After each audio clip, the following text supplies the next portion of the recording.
ሰላም ጤና ይስጥልን። ይህ በአዲስ አበባ ከተማ አስተዳደር ደንብ ማስከበር ባለስልጣን ኮሚኒኬሽን ዳይሬክቶሬት እየተዘጋጀ ወደ እናንተ የሚቀርብላችሁ የዜና ፕሮግራማችን የአዲስ አበባ ከተማ አስተዳደር የደንብ ማስከበር ባለስልጣን ከኢትዮጵያ ፖሊስ ዩኒቨርሲቲ ጋር በመተባበር ለነባር ፓራሚሊተሪ ኦፊሰሮች ሲሰጥ የቆየውን የወታደራዊና የስነ ምግባር ስልጠና በማጠናቀቅ በዛሬው ዕለት የማጠቃለያ ውይይት የባለስልጣኑ አመራሮች በተገኙበት አካሂዷል። በመድረኩ የባለስልጣኑ ዋና ስራ አስኪያጅ ሻለቃ ዘሪሁን ተፈራ ተቋማችን በየጊዜው ራሱን የማዘመንና የማጠናከር ስራ የሚሰራው ከተማችን የኢትዮጵያ ዋና ከተማ የአፍሪካ መዲናና የዓለም አቀፍ የዲፕሎማሲ መቀመጫ በመሆኗ የደንብ መተላለፍ የቀነሰባት ሰላምና ጸጥታ የተጠበቀ ለነዋሪዎቿና ለእንግዶቿ ምቹ ጽዱ ማራኪ በማድረግ በስነ ምግባር የታነጹ ኦፊሰር በመገንባት የተሰጠንን ተልዕኮ በውጤት ለመወጣት ታስቦ የተዘጋጀ ስልጠና መሆኑን ገልጸዋል። አቅማችንን በየጊዜው በማሻሻል እንዲሁም በቴክኖሎጂ በመደገፍና ከባለድርሻና ከሰላምና ጸጥታ አካላት ጋር በትብብር በመስራት በከተማ ውስጥ የሚስተዋሉ የደንብ መተላለፎችን በመከላከል የከተማውን ሰላምና ጸጥታ የሚያደፍርሱ አዝማሚያዎችን ቀድሞ በመለየት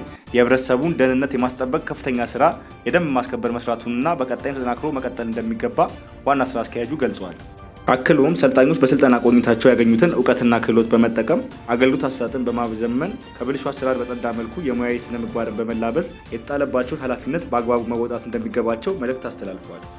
በመድረኩ የተገኙት የባለስልጣኑ ምክትል ስራ አስኪያጅ አቶ ንጋቱ ዳኛቸው የከተማችንን ፈጣን እድገት ያማከለ ወቅቱን የሚመጥን ስልጠናዎች ለአመራሮችና ለኦፊሰሮች በመስጠት ተቋሙ በከተማ አስተዳደር የሰጠውን ተልዕኮ በውጤት በመፈጸም የደንብ መተላለፍና ተያያዥ ህገወጥ ተግባራት እንዲቀንሱ በትኩረት እየተሰራ መሆኑን ገልጸው ከ8000 በላይ ኦፊሰሮች በኢትዮጵያ ፖሊስ ዩኒቨርሲቲ በ8 ዙሮች ሲሰጥ የቆየውን ስልጠና ማጠናቀቃቸውን ተናግረዋል። በቀጣይም አመራርና ኦፊሰሩን ለማብቃት በየጊዜው ወቅቱን የጠበቀ ስልጠናዎች እየተዘጋጁ እንደሚሰጥ የባለስልጣኑ ምክትል ስራ አስኪያጅ ተናግረዋል። የአዲስ አበባ ከተማ ደንብ ማስከበር ባለስልጣን ለክፍለ ከተማና ለወረዳ ደንብ ማስከበር ጽህፈት ቤት የኮሚኒኬሽን ተወካዮች በሶሻል ሚዲያ አጠቃቀም ላይ ግንዛቤ መፍጠር የዳይሬክቶሬቱን የ6 ወራት የስራ ክንውን ውይይት አካሄዱ። መድረኩን የከፈቱት የባለስልጣኑ ዋና ስራ አስኪያጅ ሻለቃ ዘሪሁን ተፈራ ኮሚኒኬሽን ለተቋማት ግንባታ ስራዎችን ተደራሽ ለማድረግ በጣም አስፈላጊ መሆኑን በመግለጽ የሚሰጠውን ስልጠና ተግባራዊ በማድረግ የባለስልጣኑን ደንቦች፣ መመሪያዎች፣ አዋጆች ለከተማው ህዝብ ግንዛቤ በመፍጠር የባለስልጣኑን መረጃዎች መሸጥ እንደሚገባ አስገንዝበዋል። አያይዘውም ለኮሚኒኬሽን ተወካዮች ስልጠና በመስጠት የጋራ ውይይት በማድረግ የመረጃ ልውውጥን በማዘመን የተቋሙን ገጽታ መገንባት የሚያስችል ስራዎችን ለመስራት የኮሚኒኬሽን ስራ መጠናከር እንደሚገባ አሳስበዋል። በመድረኩ የ2018 በጀት ዓመት የ6 ወራት እቅድ አፈጻጸም የባለስልጣኑ ኮሚኒኬሽን ዳይሬክቶሬት ዳይሬክተር አቶ የምስራች ግርማ ያቀረቡ ሲሆን የማህበራዊ ሚዲያዎች አጠቃቀም የሚያስከትለውን ጉዳትና የሚዲያ ሞኒተሪንግ ምንነት አስፈላጊነት የተመለከተ ሰነድ የባለስልጣኑ የኮሚኒኬሽን ዳይሬክቶሬት የህዝብ ግንኙነትና የኮሚኒኬሽን ቡድን መሪ ወይዘሮ ኤደን በዳሶ በዝርዝር አቅርበዋል። በተጨማሪም የየካ ክፍለ ከተማ ኮሚኒኬሽን ተወካይ አቶ ዘላለም ፍቃዱ አገልግሎት አሰጣጥ ሽግግርና ደንበኞች ግንኙነት አስፈላጊነት የሚጠበቅ ውጤትና ስኬትና የወደፊት አቅጣጫ የሚያሳይ ሰነድ አቅርበዋል። በመድረኩ ከአዲስ ሚዲያ ኔትወርክ የደንብ አዲስ አዘጋጅ የሆኑት አቶ ፍቃዱ ምስጋናው የባለስልጣኑ የፓራሚሊተሪ ኦፊሰሮች ለከተማው እድገትና ለውጥ ከፍተኛ አስተዋጽኦ እንደሚያበረክቱ ገልጸው ይህንንም በሚዲያ ለማዋል የህዝብ ግንኙነት ስራዎች ተጠናክረው መሰራት እንዳለባቸው ተናግረዋል። በመጨረሻም ከተሳታፊዎች ጋር ሰፊ ውይይት በማድረግ ለተነሱ ሀሳብና ጥያቄዎች የባለስልጣኑ ጽህፈት ቤት ኃላፊ አቶ ተስፋውን አሉላና የባለስልጣኑ የኮሚኒኬሽን ዳይሬክተር አቶ የምስራች ግርማ ምላሽና ማብራሪያ ተሰጥቶበት መድረኩ ተጠናቋል።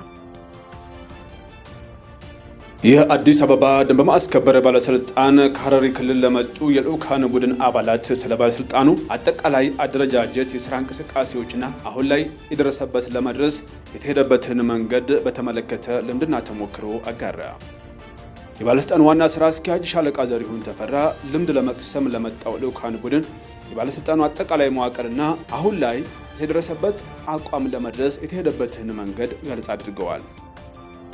ባለስልጣኑ አሁን ላይ ከ8000 በላይ የፓራሚሊተሪ ኦፊሰሮች እንዳሉትና በከተማችን የሚስተዋሉ የደንብ ጥሰቶችን የመከላከል የመቆጣጠርና እርምጃ ከመውሰድ በተጨማሪ በከተማ አስተዳደሩ የተሰሩ ያሉ የልማት ስራዎችን የመጠበቅና አዳዲስ የሚወጡ የከተማችንን ህጎች የማስፈጸም ስራ እንደሚሰራም ዋና ስራ አስኪያጁ ገልጸዋል።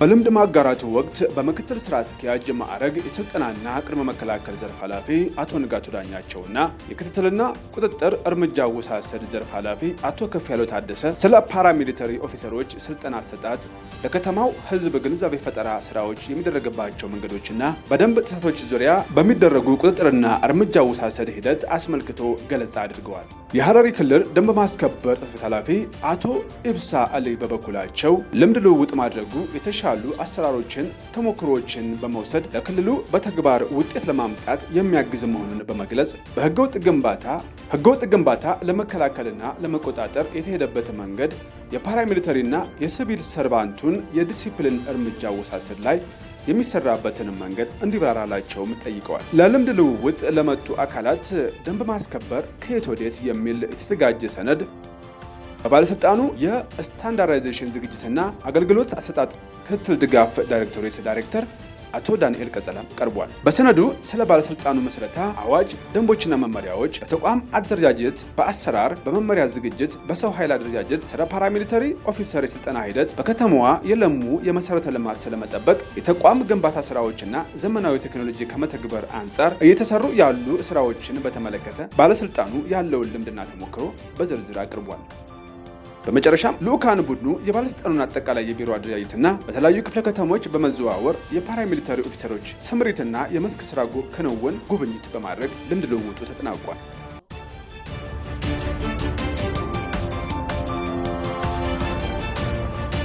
የአዲስ አበባ ከተማ አስተዳደር ደንብ ማስከበር ባለስልጣን በኢትዮጵያ ፖሊስ ዩኒቨርሲቲ እየሰጠ ያለውን የፓራሚሊተሪ የንድፈ ሀሳብና የአካል ብቃት ስልጠና የፕላንና ልማት ቢሮ ኢንስፔክሽን ቡድን የስልጠና አሰጣጥ ሂደቱን ሰንዳፋ በሚገኘው ፖሊስ ዩኒቨርሲቲ የባለስልጣኑ አመራሮች በተገኙበት የአካል ምልከታ አካሂዷል። የባለስልጣኑ ምክትል ስራ አስኪያጅ አቶ ንጋቱ ዳኛቸው በባለፉት 6 ወራት አፈጻጸም የቢሮ ውስጥ ኢንስፔክሽን የተደረገ መሆኑን አስታውሰው በዛሬው ዕለትም ባለስልጣኑ በተለያዩ ዙሮች እየሰጠ የሚገኘውን ስልጠና አሁን 8ኛ ዙር ላይ መድረሱን ተናግረዋል። ምክትል ስራ አስኪያጁ አክለውም በቅድሚያ ይህ ስልጠና የፓራሚሊተሪውን የአካል ብቃትና የስነ ልቦና አቅምን ከፍ እንደሚያደርግ እንዲሁም ከተማዋን የሚመጥን የፓራሚሊተሪ ኦፊሰር ታስቦ የሚሰጡ ርዕሶችን በጥናት ተለይተው የቀረቡ መሆናቸውን ገልጸዋል። የኢንስፔክሽን ቡድኑም ሰልጣኝ ፓራሚሊተሪ ኦፊሰሮች፣ የዩኒቨርሲቲው የስልጠና ክፍል ኃላፊና የወታደር የስልጠና ክፍል አስተባባሪ ጋር ቆይታ በማድረግ የስልጠና ሂደቱን ተከታትሏል። ዜናዎች እነዚህን ይመስላሉ። አብራችሁን ስለቆያችሁ እናመሰግናለን። መልካም ሳምንት።